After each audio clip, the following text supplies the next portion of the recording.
international event. Today we're really pleased for kicking off International Education Week. We have had wonderful meetings this morning with a great new partner that we envision we are going to be doing a lot of great things. So we have a very busy agenda for the kickoff ceremony. And again, we're living in a hybrid world, and I know a lot of our public is online, so I would like to welcome them. Although we don't see you here, but we know you are here. So thank you so much for being here with us. We have a special guest today that agreed to join us. He's the consul Ruben Minuti Sanata. He's a consul from Mexico. And since our partner today is Tech Milenio, a great institution from Mexico, I would like to welcome him for a second here, a few minutes to give us some remarks. So, Consul Minuti, welcome.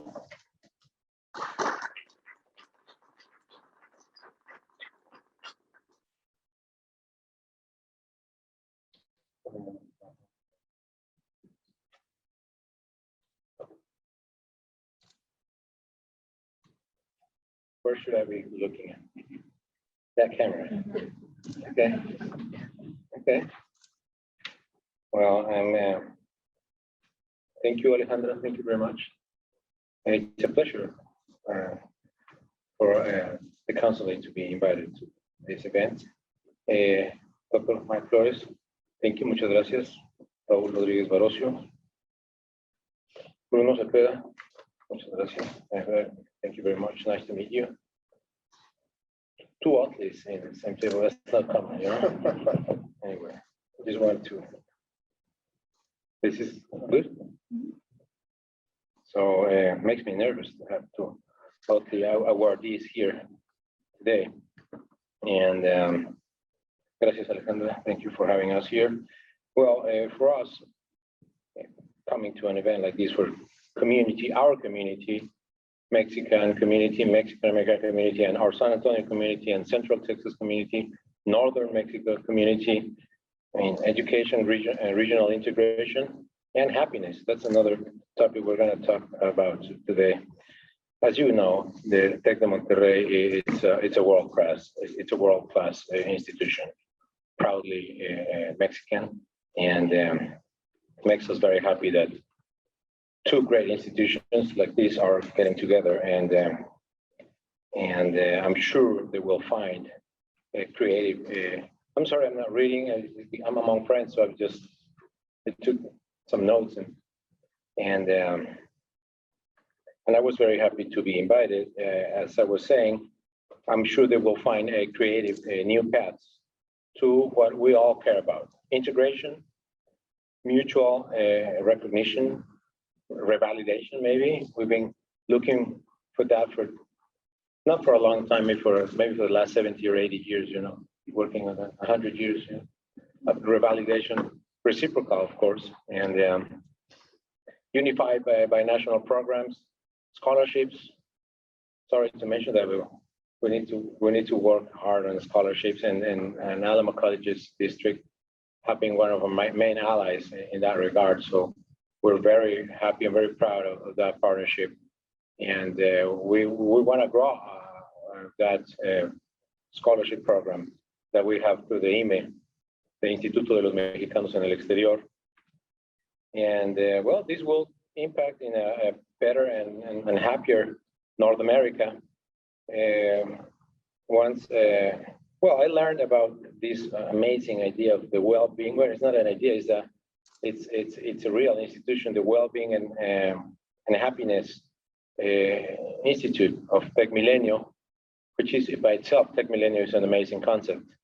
And once I was asked, what did I think about who's a smart person, or who's smarter?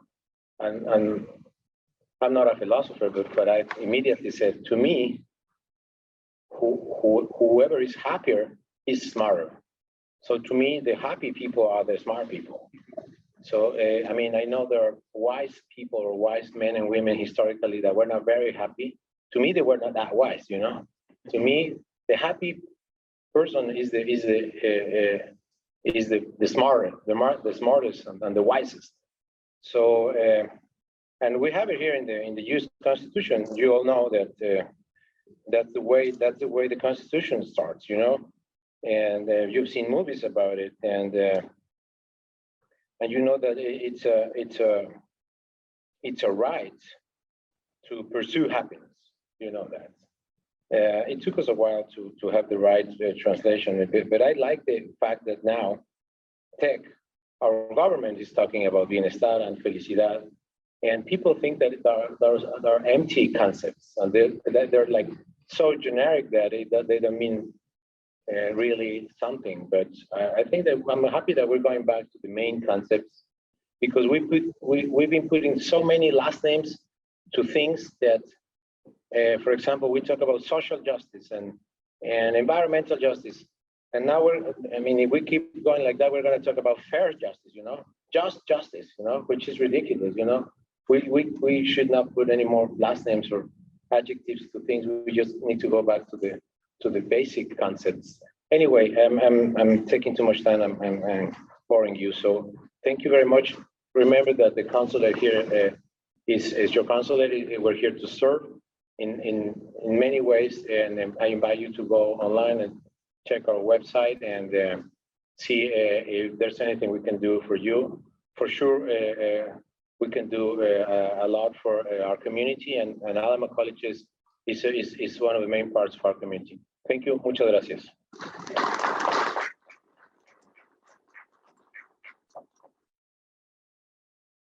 Thank you so much, Consul Minuti, and thank you for your words. And you're absolutely right about the pursuit of happiness.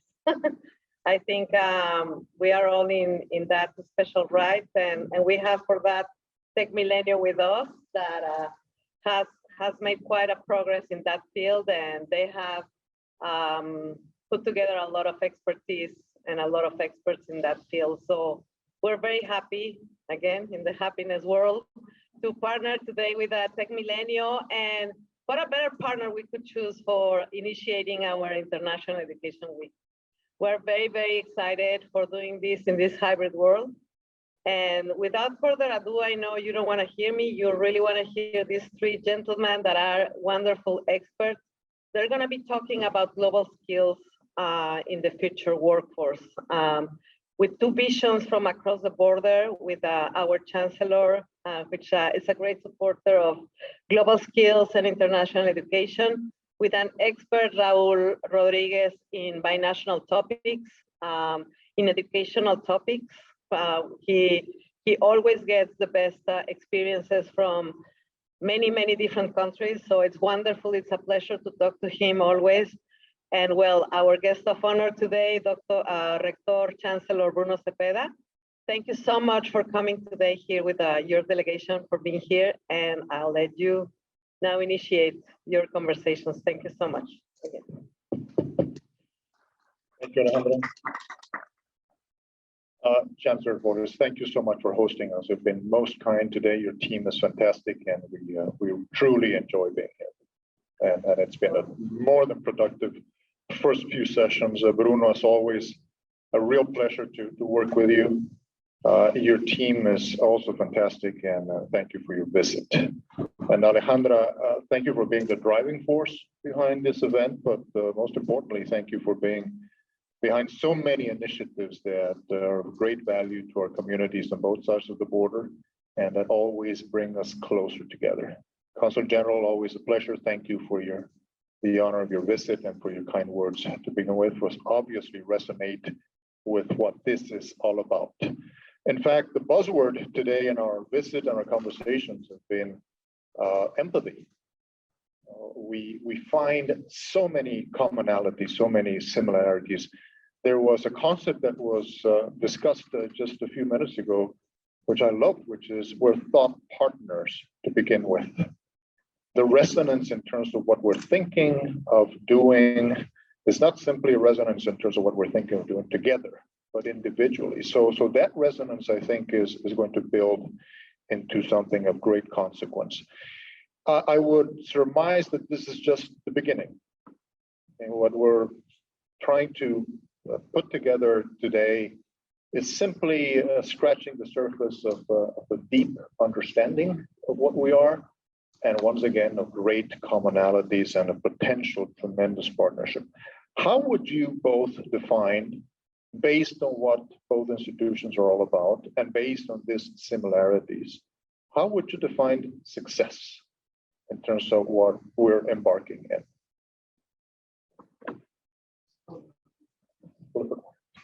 Okay. Well, thank you very much for the invitation. So I think that, and I saw it in your mission statement, I think that both institutions, we start with student success. And it doesn't make any sense, anything that we do, if it doesn't start and it ends with the success of the population that we serve, all of our students. In terms of this particular relationship, I would like to believe that it has to have a balance, okay? It has to have a balance of how do we help our existing student communities through exchange programs, through physical or virtual exchanges, classes, and collaboration, finding the best of what we do and how can we bring that value to our existing communities. But also, as you mentioned in the previous discussions that we had, there's a lot of transformation. There's a lot of innovation going on. And I think that that's a second level of collaboration that I would like to balance. What are the things that we can start doing now for the students that still have not come to our institutions? For the people that are going to face a very different world in 2025. And I think that for me, the success again is that we are committed and we need to find a solution for the challenges of today and the challenges of the next 5 years, which are, the world is changing so fast, so quickly. I think that's a really poignant question. And as the Rector mentioned, we definitely are thought partners, beginning a conversation about what it looks like in particular to serve students, our current students and prospective students, both looking at what can we do to ensure that we learn from each other and also how we can serve our communities. I think higher education, whether in the United States or globally, one of the things is being able to learn from and adopt practices that others have found to be successful. And so I know from the initial conversations with the Rector and his team from Tech Milenio that we see that. And there was an interesting conversation that we just had a podcast related to Alamo Online, which is our internet offerings. And we serve about close to 10,000 students. And we had a student interviewed, and she mentioned that she began with just, she was working full-time. She began with 2 courses, and she was able to achieve her associate's degree in healthcare management. And she did that because we provided her with the opportunity to connect and to take those courses relative to her program in healthcare management, and actually finished, although she was working full-time, has her 2 children and is married, took 6 courses her last semester. But it was her self-efficacy that she developed early on. She knew what awaited her in her current place of employment with that program. And I think we had a similar conversation about, I heard the Rector mention economic mobility, which folks within Alamo colleges, faculty, staff, colleagues, and students know that that's what it means for us, that our prospective and current students have economic and social mobility to either affirm where they are or to move up and provide more opportunities for themselves. And I think for both of us, oftentimes for the students' families. And so today, I think as we look at International Education Week, what it means is not only honoring what our faculty, staff, and students have done relative to understanding the world, but also to work in tandem with thought partners like Tech Milenio to be able to look at the promise of the future. And are there more individuals that we can connect to education and opportunity?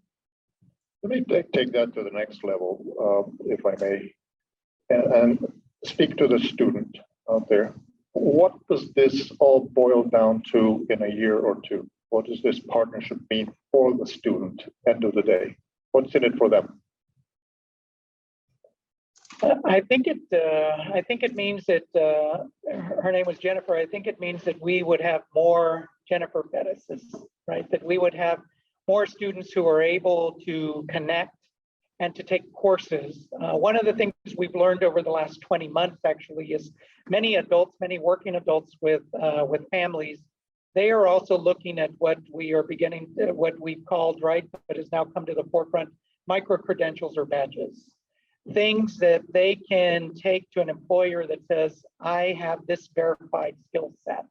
And I think for us, that's particularly critical.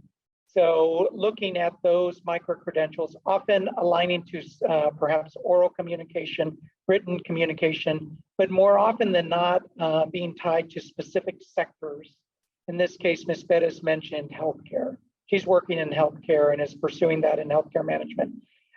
With her degree, we didn't offer micro-credentials or badges, but we will be able to offer that in the future within the next year. That's what our faculty are working on right now and will be successful for us.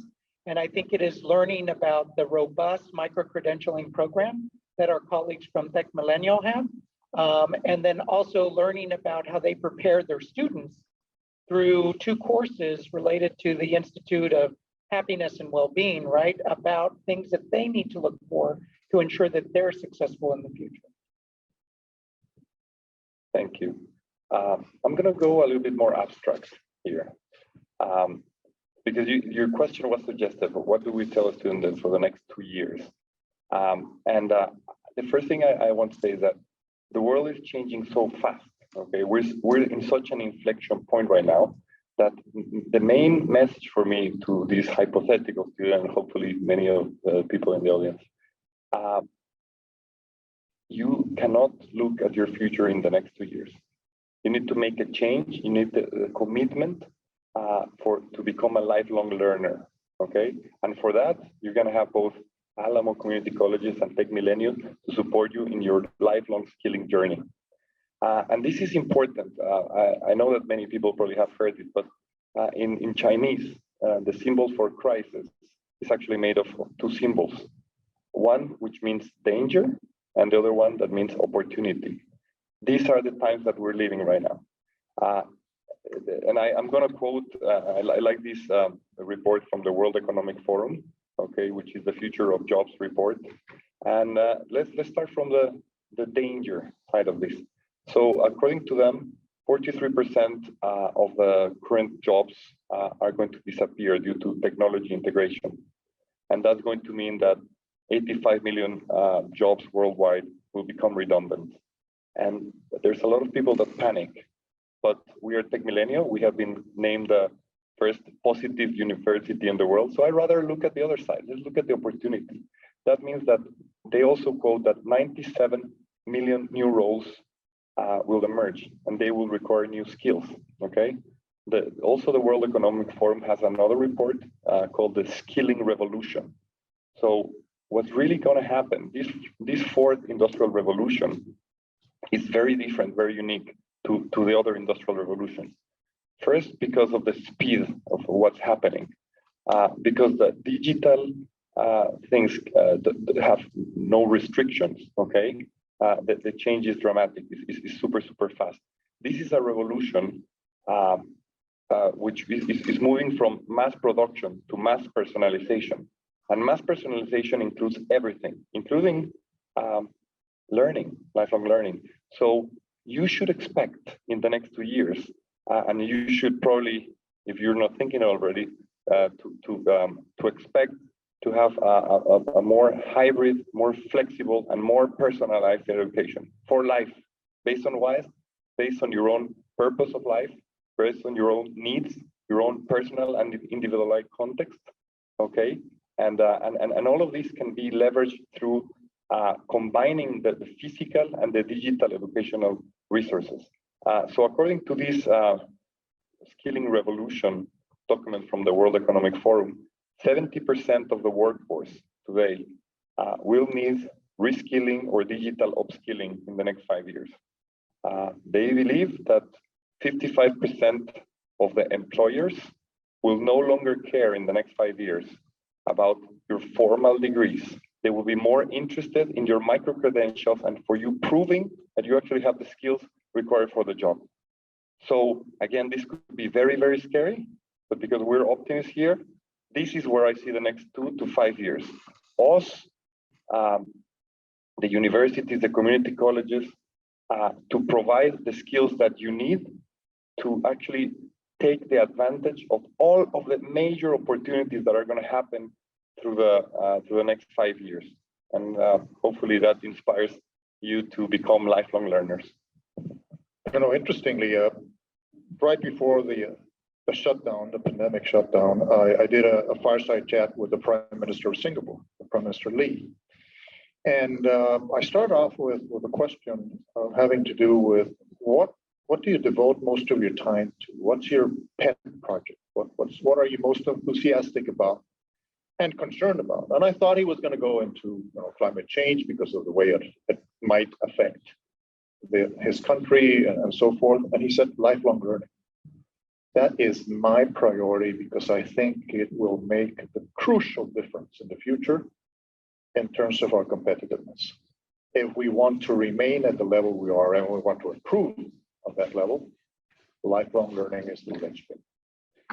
Tell us more about the specifics. How do you build an institution that aims for that change? Because it's not an easy transition. I mean, moving from the typical kind of education that we've been dealing with for many, many decades into this new way of doing things, this new model is not easy.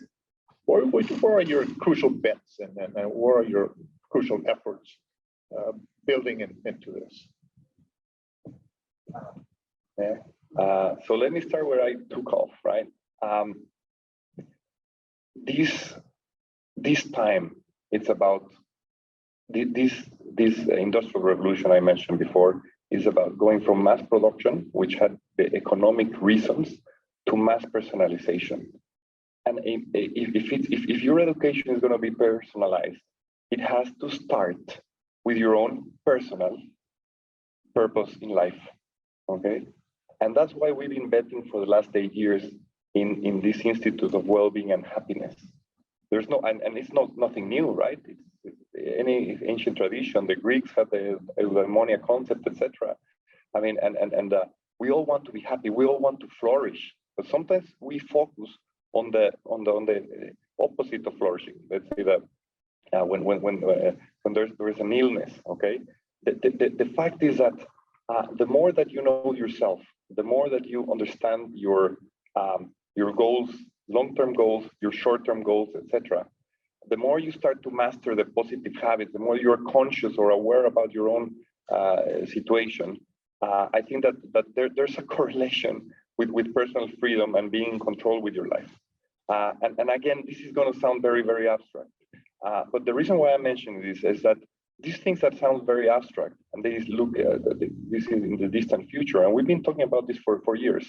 They have all become real or more tangible through the last 20 months. So people that are not prepared, that they are not in control of their emotions, okay, they have suffered a lot through the last 20 months. We've seen everywhere in the world more cases of anxiety, of depression, even suicide attempts. They're on the rise. However, people that are fully in control of their emotions, they're actually flourishing right now. How can that be? And there's a phenomena that still hasn't hit Mexico, but here in the US, I've been very curious about this great resignation. How come almost 20 million people decide to leave their job in the last 5 months or so? And some of the statistics that I started to read is not that they're being fired. Most people are making a conscious choice. There's something changed in the last few months. People no longer, okay, most people don't want to go back to their old job. They don't want to go to a job where they are not happy, okay? They have to find purpose. They need to find meaning. So there's a number of these people that are leaving because they just don't enjoy the work that they're doing. Yes, some people are leaving because they want to have better pay. Fine, fair enough. Economic well-being is also part of well-being, right? But the occupational side of this, having a job that doesn't conflict with your work-life balance, that you actually feel there's a meaning, there's purpose in terms of what you're doing. But also, habits are very, very difficult to change, okay? we had the largest experiment in the history of that we could not have imagined for having changing the environment for education and changing the environment for the workplace. We now understand that we can actually have a better work-life balance. People want to have the flexibility. People want to have more autonomy. Okay, so I'm sorry if again I'm trying to be very idealistic here, but I want everyone listening to this to feel that they're in control, that they can take charge of their future.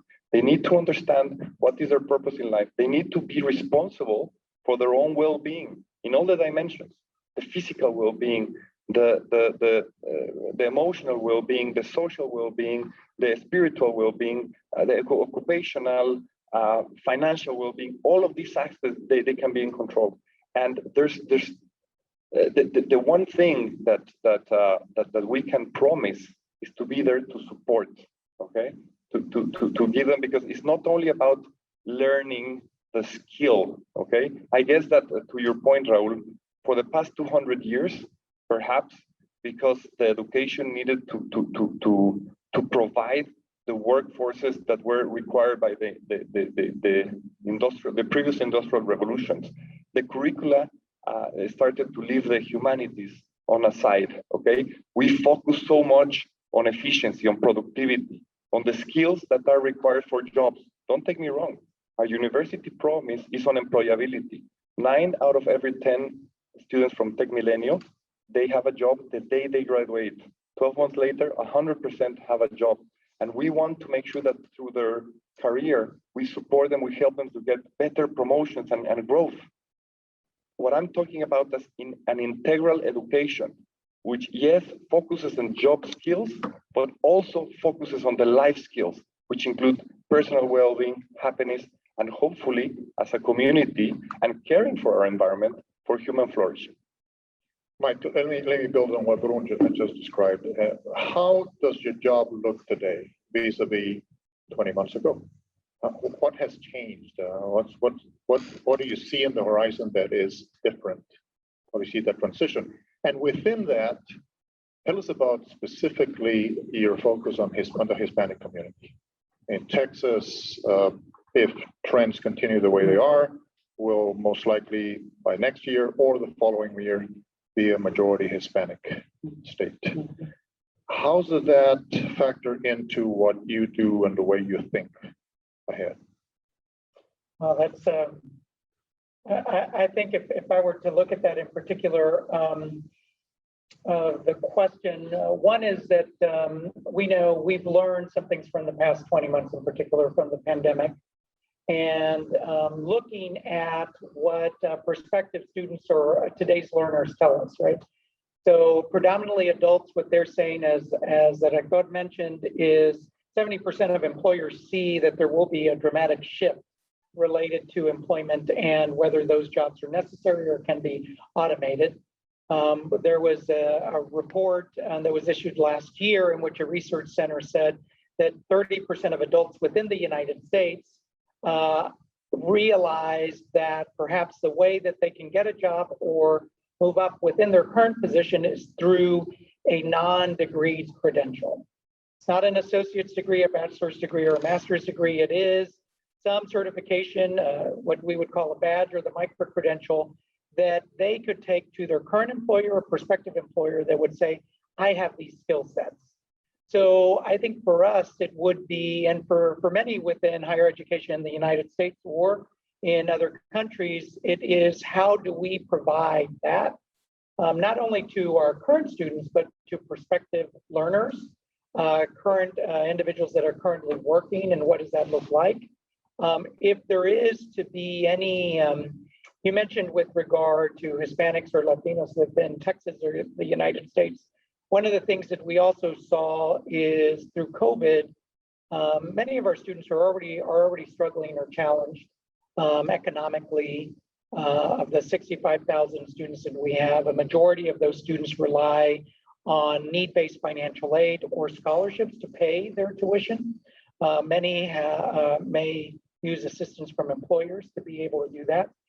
So they're partnered with someone to ensure that they get that credential. What we need to do and what we understand is there is a sense of skills and courses and credentials that they see as relevant, that are delivered in a convenient way for them. So it may not be a traditional 16-week term in a course. It may be delivered differently. It may be something that they're able to connect that could be 10 hours or less that gives them that particular skill set. So I think for us, it is being able to look at what prospective learners would want from us. And then the other part is looking at the community that we serve and what are the skill sets that they would like and how do we provide that. Being able to work with our faculty and with staff and with employers in the community to understand what that may look like, not within the next 1 to 3 years, but several years out. And so I think I'm fortunate to work with colleagues at Alamo colleges in particular that are engaged with those conversations with private sector employers, with organizations that actually provide educational services to those employers that are national or global, in which we're seeking to ensure that Alamo Colleges is there to also be able to provide that entree and connection for those individuals. Well, speaking of transitions, one that is sometimes overlooked, or at least we don't focus enough, has to do with aging of our societies. You know, it's very evident in Japan and Russia and most of Europe. To a certain extent, it is in the US, with the exception of Texas, which continues to be a very young state, particularly because of immigration. But Mexico is aging very rapidly. In fact, the population under 20 peaked 12 years ago. How do you see the role of institutions like Tech Millennium in view of that truly interesting and clearly evident transition from a demographic standpoint into an older society? Yes, I mean, this is one of the most important trends. Of course, demographics is destiny, right? So let's combine the two things that we just learned, right? One you're saying the population is aging. And yeah, that probably means from a very practical perspective that there's going to be more jobs needed, and I don't know, in nursing and healthcare, etc. And that's a fact. And we need to provide the education to supply the needs for healthcare and other things. But then let's combine it with the other fact that we say that around 70% of the existing jobs will need complete reskilling. So we need to break a few paradigms.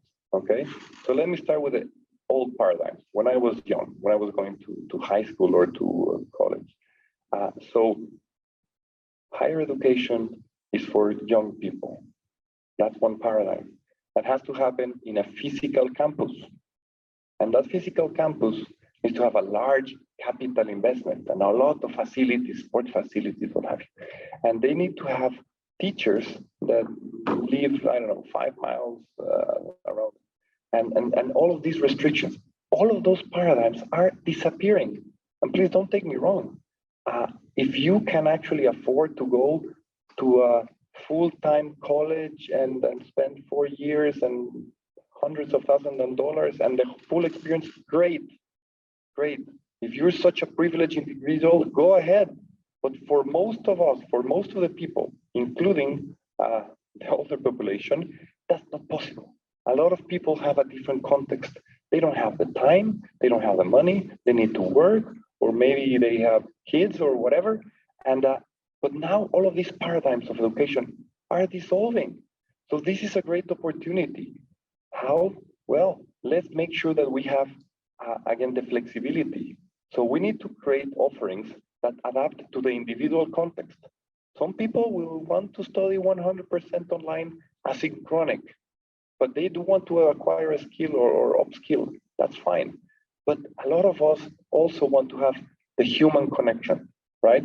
So you have to give them the flexibility of the asynchronic or the synchronic online, or sometimes to go and have a class or a different experience.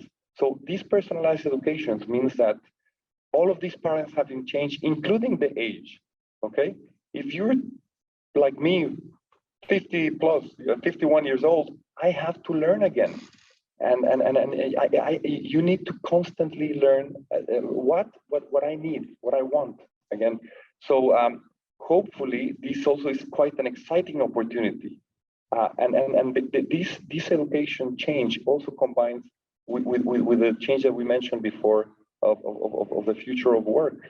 Home office allows for millions and millions of individuals to reinvent themselves, to look for a different career, to pivot to something new, perhaps more meaningful for them, or with a better pay.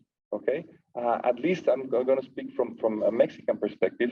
There's a lot of women that, because they had children, they stopped working and they didn't know how to go back to the workforce. Guess what? Home office, part-time jobs is now a reality. And maybe all you need is to have some digital upskilling or reskilling or what have you.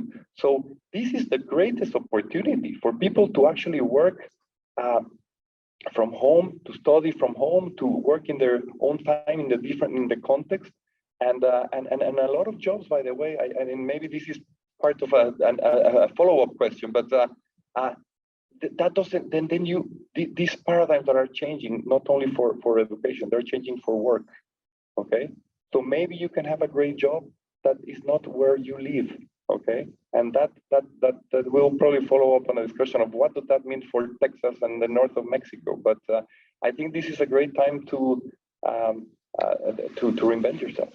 Actually, reinventing yourself for lifelong learning to a certain extent feeds back into your own financial model as a higher ed institution, as an education institution. Absolutely. So it has many angles, including this one. But let me pick on what you just said. Let's talk region here. We mentioned some of the fundamental trends in the world today that will reshape globality as we know it today, that will reshape our world after the current pandemic. And one, of course, is demographic, but the other one is economic, not only in terms of the nature of work and employment, which, as you both mentioned, has been changing so much over the past few months, and will continue to do so. But in terms of the macro regions that are becoming a crucial component of competitiveness, we're sitting in the middle of one of them, which is Texas, Mexico, and particularly San Antonio with northeastern Mexico. And the potential there is absolutely remarkable. Just to think of the proportion of the exports from Texas that go to Mexico, which is about a third of the total exports. And in fact, they add up to the total of the next 7 customers added together. Or imports from Mexico, which total the sum of the following 6 suppliers to Texas. So again, we're already in the middle of a huge exchange from an economic standpoint. But there's more than meets the eye, and it has to do with the transition in terms of how you produce, the corridors, the clusters, the producing together rather than simply selling and buying. How do you see your role as institutions and your partnership in making a huge dent, in my opinion, in the way that this region connects with the Mexican region in building a macro? I think one of the things that we need to look at in particular is what does it mean to be competitive in a global economy? And the traditional borders, as we see in education, right, and moving from student to learner, that's a paradigm shift. I think the other are the borders that may not be by country, but are actually by region. And so what are the things that we can do to ensure that we provide opportunities for specific sectors? For instance, here in our region, those sectors may be aviation and aeronautics, IT with a focus on cybersecurity, manufacturing and logistics. As part of that, which you mentioned, the added value between both countries and manufacturing. So those key sectors for us, and then realizing that we are not a city or a region of 1.5 million solely, but that it also involves working with Northern Mexico to be able to provide that value added. And what does that look like? If I were just to look at our median income in San Antonio, in the state of Texas, it's 65,000 for median household income. In San Antonio, it's 50. So I think, how do we provide not only with the credential, but how do we sustain an increased median household income? And I think that involves partnerships. That involves San Antonio joining with Northern Mexico to provide increased economic development and GDP, and to be able to provide those options. And it begins with partnerships. And so I think that's the other critical part.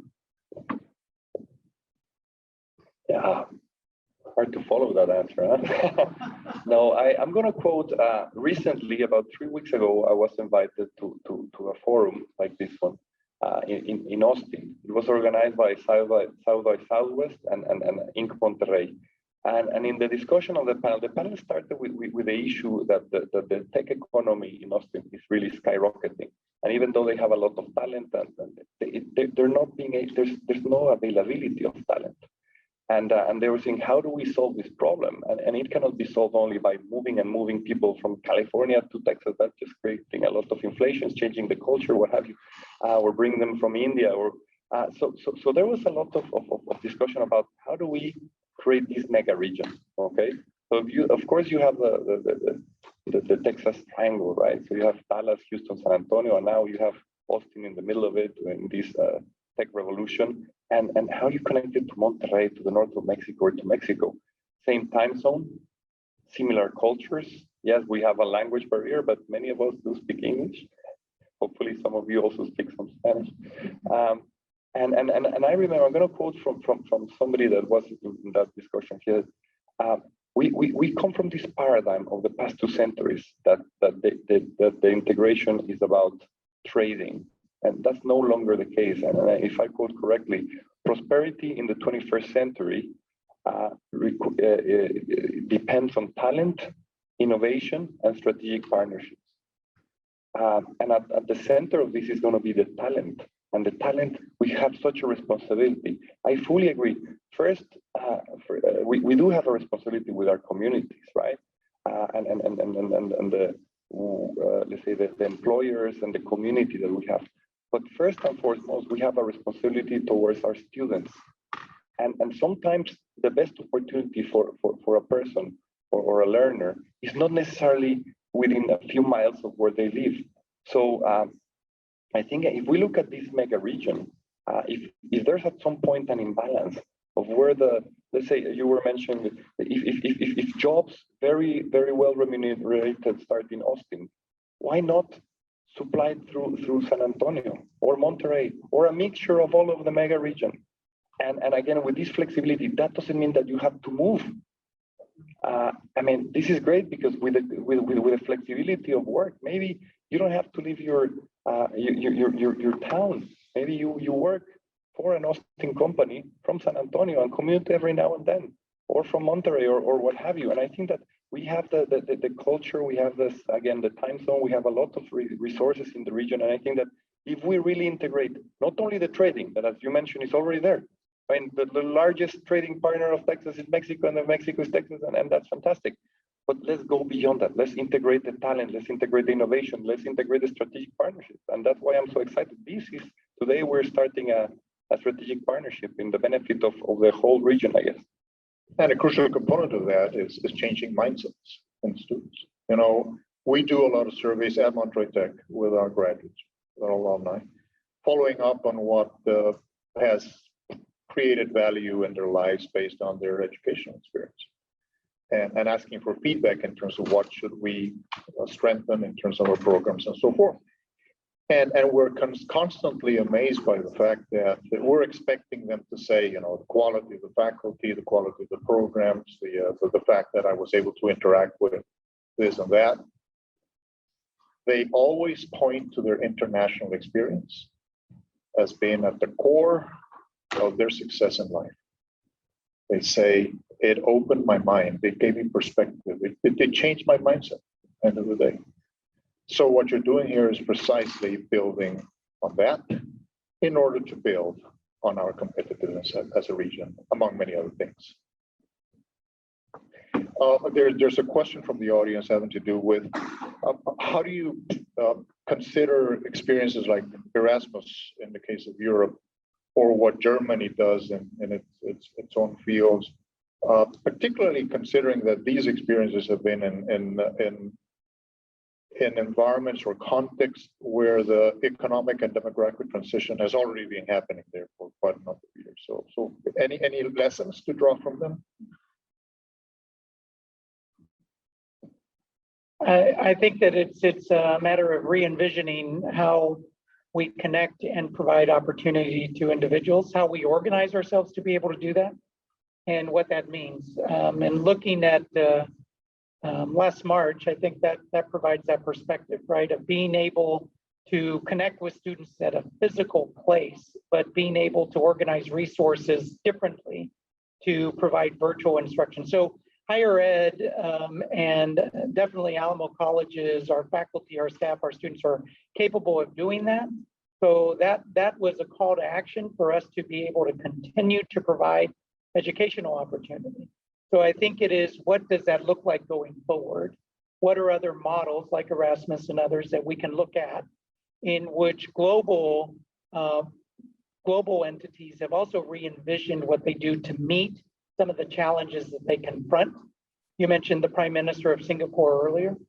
So I think it is being able to look at global regions or city states or other communities that have organized themselves to meet pressing challenges or that are proactive in anticipating challenges. And so I'm looking not only at the danger, but also at the opportunity that the Rector had mentioned earlier.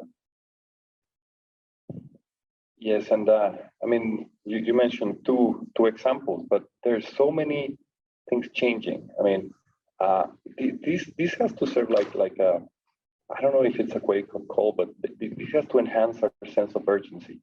I'm looking at what's happening with other players, the big tech companies, the ed tech startups, etc. And there's so many new things, and the Power MBA here, and the master classes, and so it could be very confusing. But at the core, okay, I think it's very important for organizations like us, which we are non for profit, to also get this sense of urgency and reinvent ourselves, okay? Because our motives are really completely aligned to the interest of the students. We really want them to flourish. We really want them to be successful. We want them to have their job and to keep growing. We want them to have well-being. But these other startups, they're doing a fantastic job. There's a lot of content out there.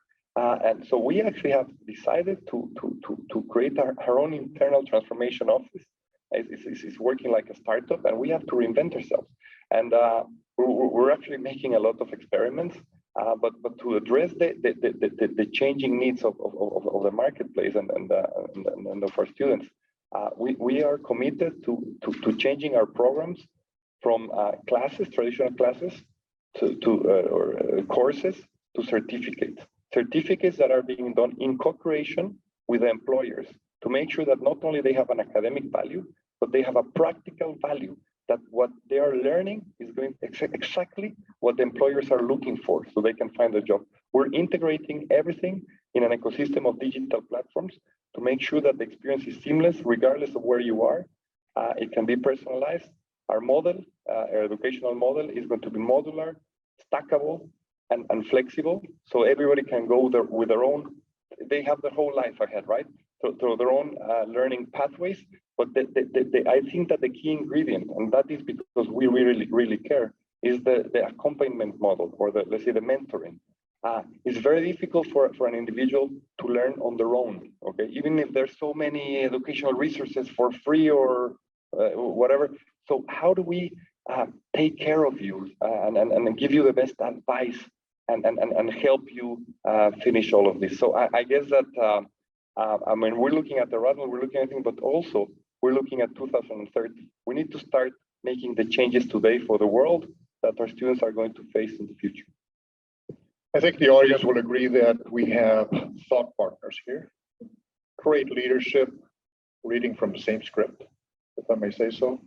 This is very exciting. And for those of us like Alejandra and myself and the Consul General and many friends here who constantly think of how to make sure that we build a region with the tremendous assets that we have, with the synergies that are obvious. This is it. This is the bottom line. Congratulations, best wishes, and anything that we can do to help, we're here. Thank you again. Thank you so much to the three of you. That was a wonderful conversation. And I was very happy to see that global competence was put at the center of this competence. We have been working a lot around that. So now I would like to quickly pass the mic to Consul Minuti. He would like to make a quick comment. And then in the meantime, I will, we are celebrating today the agreement with Tech Milenio. We already signed the agreement except Chancellor Cepeda. So we're gonna put on the table the agreements. We're gonna have an official handshake to mark the formal beginning of this relation, but we started about 2 years ago. So we know well, they know us, Alamo colleges, and we know them well, and we're very, very happy for this moment. So we're gonna pass that while Consul Minuti.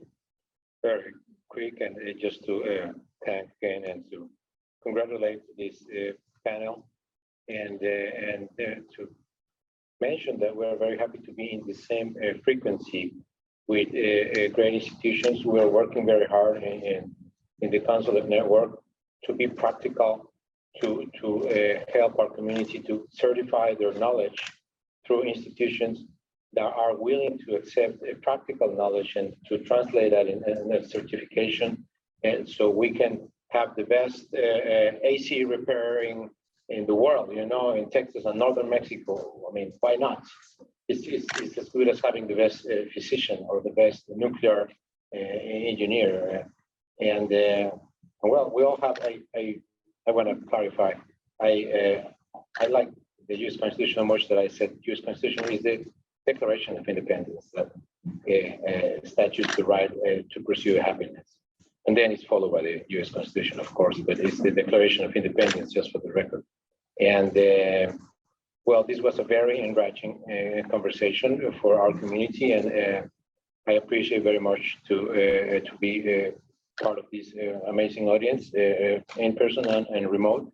And I was gonna say good luck, but I don't think you don't need luck with this quality, but good luck anyway. So thank you.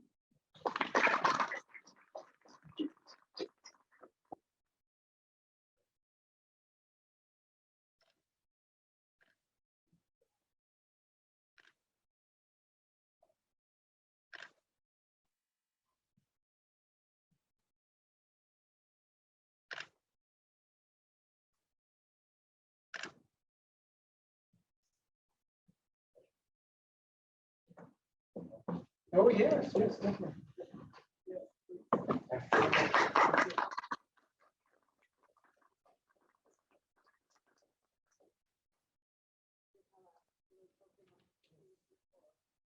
Delegation, but I'd like our chancellor to offer on behalf of the district. Thank you very much.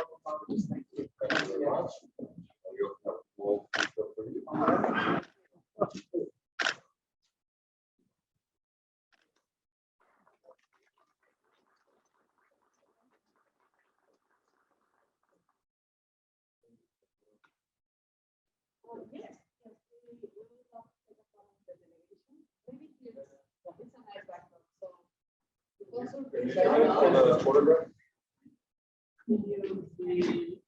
Where do you want us in front? So you don't get the chairs. Okay.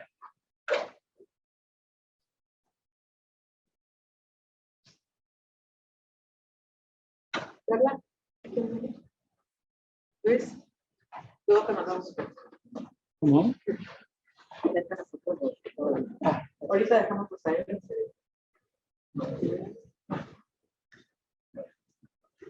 Okay, right here. One, two.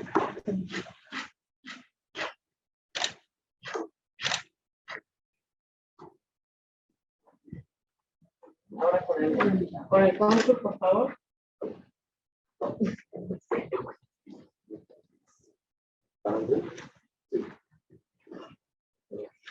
One, two. Y ahora con todos.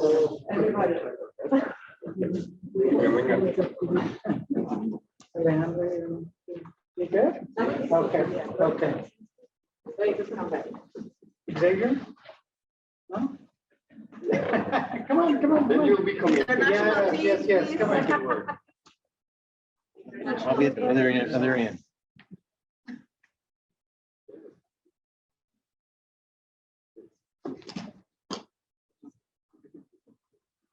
Okay, right here. One, two, three.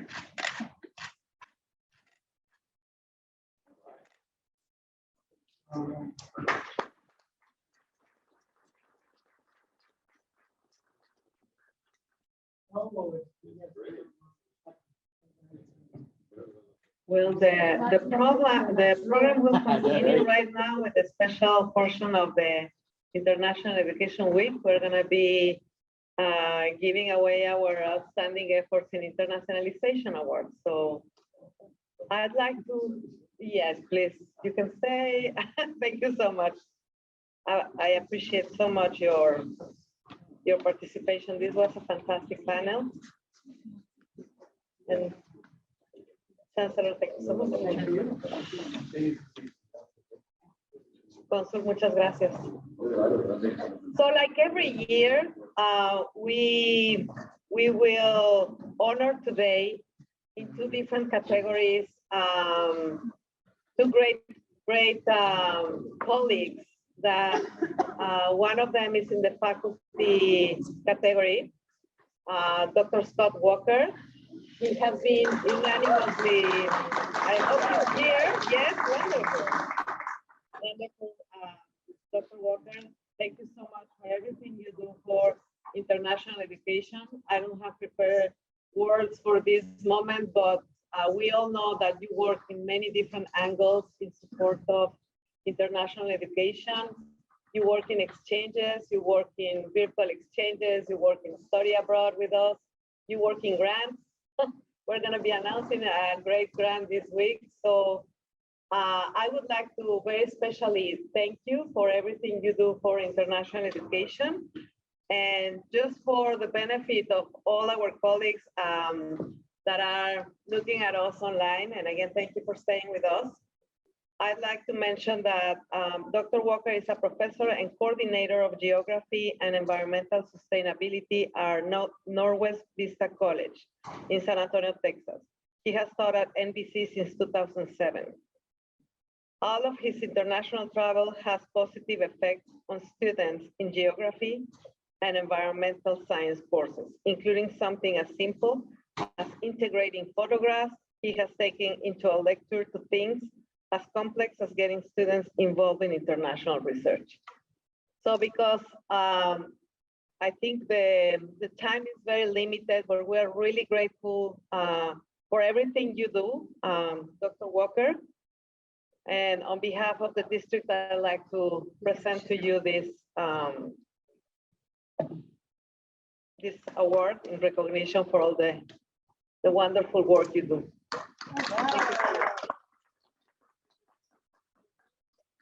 Really? Well, thanks, especially for whoever nominated me originally. I don't know who it was, but certainly appreciate that. And the other people who supported me in getting this award. I've been working on international programs with the college since I started 14 and a half years ago. So I really appreciate that and having the opportunity to continue working. Thank you again for everything you do, Dr. Walker. He's a tremendous asset, a great colleague and friend of the Office of International Programs. His talent, it's amazing. His connection with students, with his connections with faculty.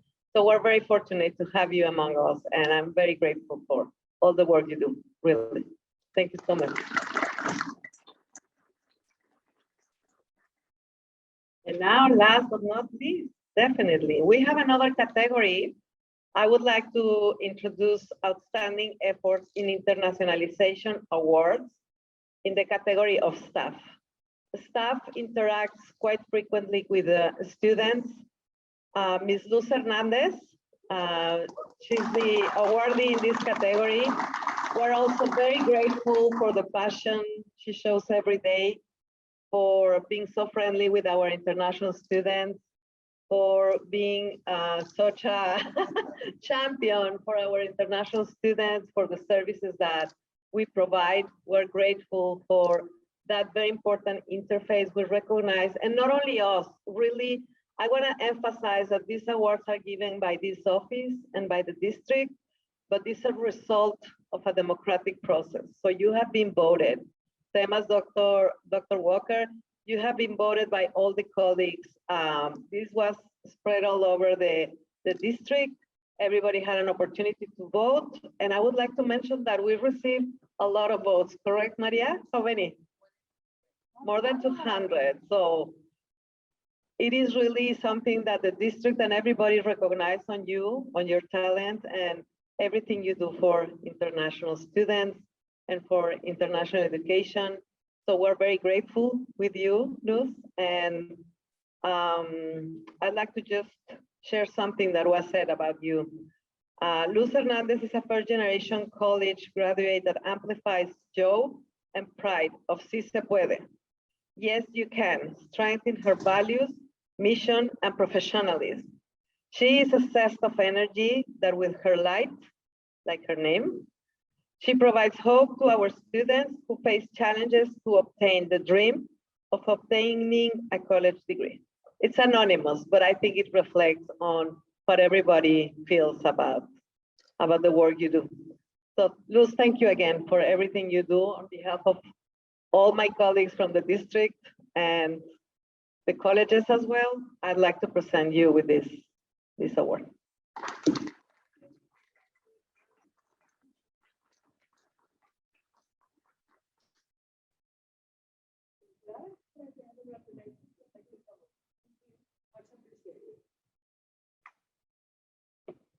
They're truly our heroes. I see here also some colleagues from the faculty, International Faculty Committee.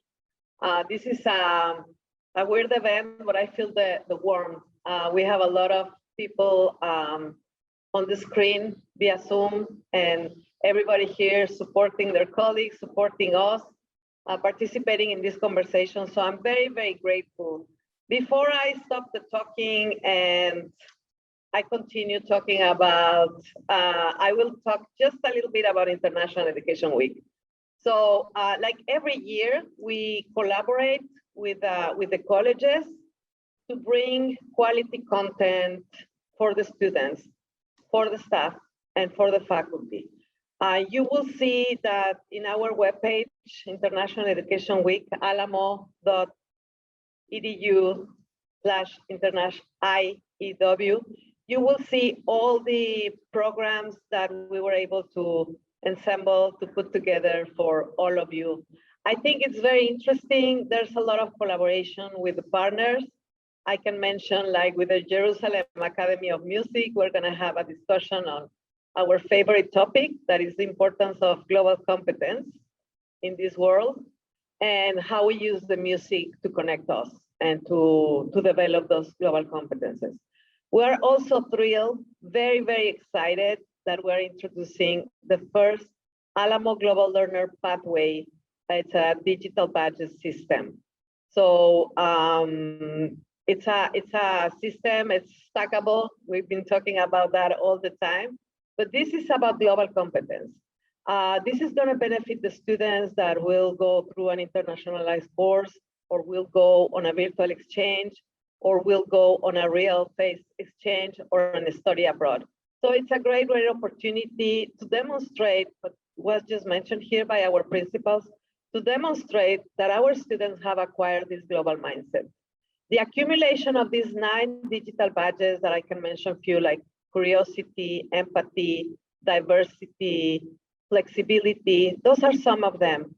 The 9 of them will give you access to earn the Alamo Global Learner Digital Badge. which is now recognized by some companies in San Antonio, and I'm sure it's going to gain much more importance. So it's a great asset. It's available now, and we are very proudly presenting during International Education Week. And here I have my boss, which has been a great supporter, Xavier. Thank you so much for that. And well, we have a very, very rich program. I don't want to forget about anything. I don't want to go very unique on the programs that we have, but we have for all the audience. We have even for the community to celebrate International Education Week, to celebrate global competence. We have for staff and we have for faculty. There's going to be great programming for faculty interested in international education, in curriculum internationalization. So I'll really invite you to go in our website and check everything that is available there. And without further ado, I think I declare inaugurated the International Education Week with great guests, with a great programming, with a lot of support from our leadership. And I'm very happy for being here today in person. It feels really, really wonderful after almost 2 years of conducting these celebrations virtually. It really warms my heart. It's wonderful to see you again in person, and hopefully next time it's gonna still be hybrid, but we're gonna have the big number of attendees here in person. And again, thank you so much. And please join us. We have a little refreshment served in the back of this room. Is it in the back, Maria? Okay, perfect. So stay with us for a few moments just to celebrate International Education Week. And thank you for being here. And if you are on the screen, on your houses, on your jobs, thank you so much for joining us. Very much appreciated.